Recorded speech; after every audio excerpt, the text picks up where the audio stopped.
How many times have you had a very powerful, profound spiritual experience where you have helped someone, where you have channeled information for someone, where you have gotten a download for a program that would be amazingly transformative, where you have had visions, where you have woken up from a prophetic dream and then that exact thing happens, you hear it on the news? How many times has something like this happened? And then we self-gaslight and diminish ourselves. Did I make that up? Did that really happen? Is that real? Can you relate to this? I would love to hear in the comments if this is something that you can relate to. I know for me, that used to be something I would really, really question and think like, am I just like kind of wackadoo? Like, am I just making this up? Is this real? Right? So we have those moments. So what I want to invite you to do in those moments is, instead of gaslighting yourself and trying to convince yourself it's not real, to actually start to embody that gift. Start telling yourself, oh, that's so cool. I love that. I love that that happened. I'm so excited about getting better at that.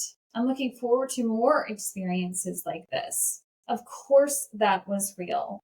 Of course, I made an impact. Of course, that dream was what I felt like it was. It was a sign. It was a vision. It was something. Of course it was. Okay. We have to be mindful as we go through that, though, that we also release attachment. I hear this so much when we come through our spiritual journeys. What does it mean? What does it mean? What does it mean? Again, here's that thing. That's what's going to create an imposter feeling, because we're going to place an attachment on it.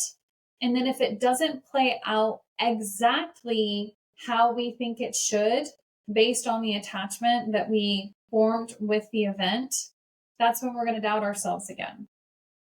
We're kind of setting ourselves up to fail. So when we have these experiences, we need to be in observation mode of them. Just say, oh gosh, that was cool. What does it mean? I'm not sure, but I just got some really interesting information. I mean, I get information all the time about politics, about what's going on in all of these different realms. And I used to feel like, oh, I've got to do something about this. I've got to act on this. I've got to whatever. But just because we get the information doesn't necessarily mean we have to do anything. It's just information that we now have.